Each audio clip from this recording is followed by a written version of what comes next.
Hello again. Thanks very much for the feedback on Christmas Island stories and Cocos Island stories I wrote and read to you. I'm going to tell you a couple of stories about Borneo now, which was another trip we made, Mary and I. The Malaysian Airways flight from Brisbane to Kuala Lumpur is a 7.5 hour overnight journey. The plane was half full, perhaps because of volcanic eruptions in Iceland and ash clouds over Europe. Mary and I took full advantage and stretched out for a reasonable night's sleep. Next morning, we caught a 1 hour connecting flight from KL to Miri, once an oil boom town on the northwest coast of Sarawak, on the world's third largest island, Borneo. Miri's oil boom days ended in the 1970s, and the region is now focused more on tourism for those who wish to travel off the main tourist routes.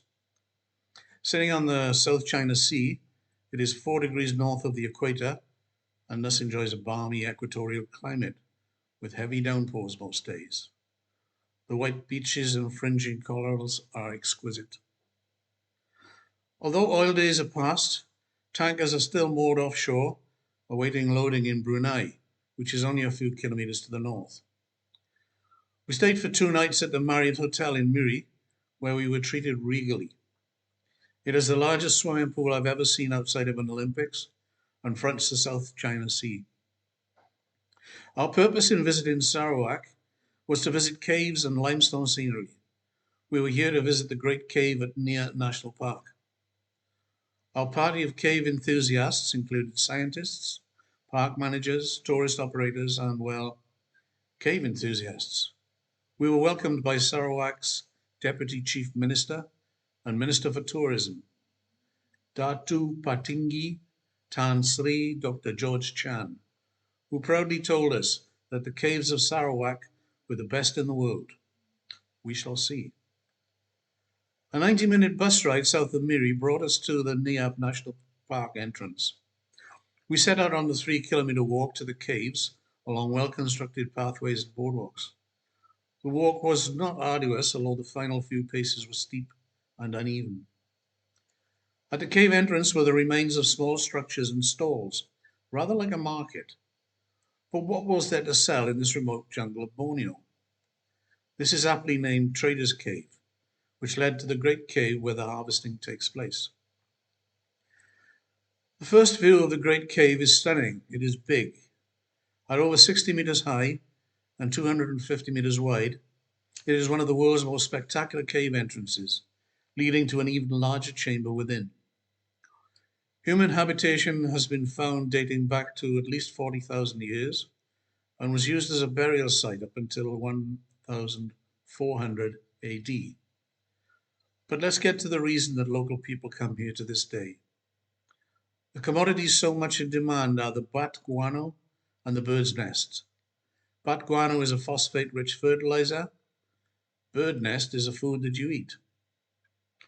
Now, on the very rare occasions when I've ordered bird nest soup at a Chinese restaurant, I received a bowl-shaped crispy noodle dish which I enjoyed crunching and dipping into the soup. That is not the real McCoy. These nests are those of swiftlets, who roost in the niches and cracks in the roof of the great cave. The local people, the Dayaks, construct bamboo pole structures that hang from the roof in a minimalist scaffold fashion. They scale these poles and, swinging in the wind like trapeze artists, harvest the nests whole and intact. They then hopefully return to Mother Earth, whole and intact themselves. The birds' nests, which are made of twigs, moss, and swiftlet spittle, are highly prized and an exceptionally expensive foodstuff. It can cost up to 5,000 Malaysian ringgits. That's about 2,000 Aussie dollars for a kilo of unprocessed nest. I'm told they taste like twigs, moss, and swiftlet spittle. I don't doubt it.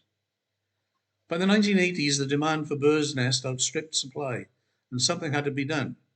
The practice had to be stopped, or it had to be made sustainable. The latter option was adopted. Malaysia is the third largest producer of edible bird nests behind Indonesia and Thailand, with 12 tons of nests produced monthly. Because of the semi-autonomous status of Sarawak with respect to the Malaysian federal government, the conservation rules and policies vary across the nation. It's difficult to learn the success or otherwise of the sustainability program, but at NIA we were told that harvesting is only allowed for 4 months of the year and that the nests are recovering. There are also a large number of home-based swiftlet nest farms across Sarawak, although the practice is illegal. The law requires that the nests are harvested from their natural habitat only. I couldn't find a restaurant serving the bird nest dish in either Miri or anywhere else that we went. I think I could become quite fond of twigs, moss, and swiftlet spittle.